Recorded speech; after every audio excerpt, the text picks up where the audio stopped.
Usap-usapang nagkaroon ng tampuhan sina Marian Rivera at Regal matriarch na si Mother Lily Monteverde. Nilinaw din ni Marian ang ilang issue kaugnay sa pagtanggi niyang makasama si Judy Ann Santos sa isang pelikula. Ang Star Bites hatid ni Lar Santiago.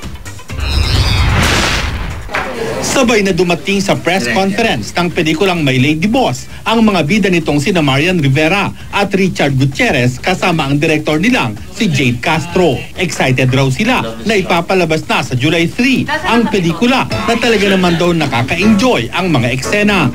Sigurado kami nakikiligin naman sila. Sa trailer pa lang makikita naman nila. Actually nga, ipapalabas na My Lady Boss. Excited na kaming lahat mapanood ito. At gaya ng sabi niya, nung time kasi na dapat ipapalabas siya, medyo gipit kami sa oras ng mga panahon na yun. So at least ngayon nabigyan siya ng oras na ma-edit na maayos. Napag-usapan sa press con ang pagkakasamaan ng loob ni na Marian at Regal producer Mother Lily. Lumabas sa balitang sinisisi ni Mother Lily si Marian kung bakit walang solo entry ang Regal Films sa Metro Manila Film Festival. Naging issue pa ang di umano'y pagtanggi ng kapuso primetime queen na makasama sa pelikula si Judy Ann Santos. Sagot ni Marian, hindi totoong tinanggihan niya si Juday. Ang gusto lang daw niya ay maupo sila at pag-usapan munang mabuti ang gagawing pelikula. Mas maganda kasing pinagpaplanuhan ng mga bagay-bagay na gawin mo para naman maganda yung i-offer mo sa tao. Pinatunayan naman ng manager ni Judy Ann na si Alfie Lorenzo na hindi nga tumanggi si Marian na makasama si Juday. Nagsalita rin para sa panig ng Regal si Rosel Monteverde Teo at sinabing nakausap nila ang management company ni Marian na ang hinihingi ay isang solo Marian movie.